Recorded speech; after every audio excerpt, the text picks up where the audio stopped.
for the Tampa Bay workforce. Appreciate it. Thanks, Ron. Yes, sir. So your most recent offer on economic incentives is roughly like $248 million under what Governor Scott had requested. It seems to be hard not to read that as a clear rejection of his agenda on economic incentives. Is the House trying to send a message to the governor on that one? Well, I'm not a mathematician, so I'm assuming your math is close. The governor did request a 91% increase initially at like $277 million. And if you remember, initially the House had an offer of somewhere between 60 and 70 million, and the Senate was at 20.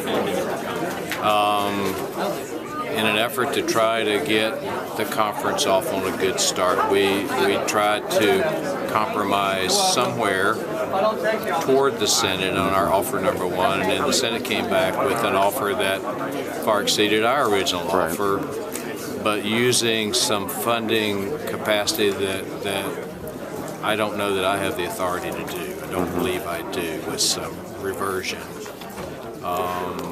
But both chambers seem united in being about $200 million under what the governor had requested. Correct? That is correct, and part of that concern is, I hope that there's a need. It would be great if the need was to spend $270 million to get that type of job creation. The fact of the matter is today that there are still monies that are unspent in the current funding level. And yes, there's still a couple of months left in the fiscal year, and some may get spent, but that's why we have LBC, and that's why we have other ways that we can always adjust funding if the need is truly there. It's from my own personal perspective, just me. I'm not speaking for the Speaker or any of my leadership. The legislature's constitutional duty is to appropriate funds. And me personally, I have problems with parking $200+ million off in the corner that I don't have control of anymore.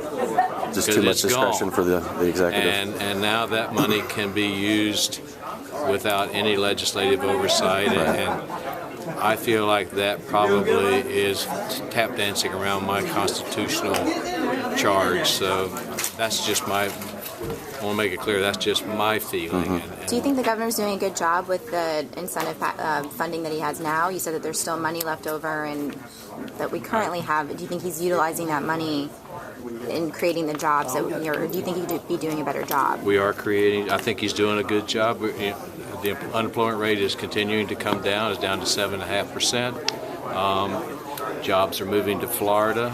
We are in competition with the world. We're not competing with Georgia and Alabama, we're competing with the world. And whether people like incentives or not, they are part of the economy of today, that without incentives, companies, corporations, employers will not make that commitment because everybody else is offering them.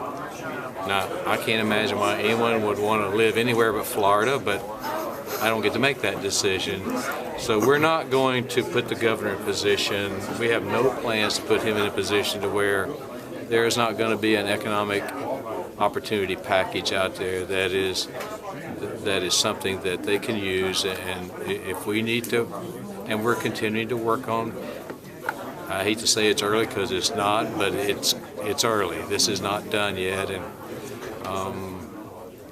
there's still several pecking orders above us that if we don't get it to the right spot, it'll get it. It looks like there's a $50 million difference in the tax incentives right now between the House and the Senate. It seems like a lot. It started out 50 the other way. Right. Now it's 50 reverse. So, I mean, what's a sticking point there? What are the? If you can give us insight into the conversations you're having with the Senate.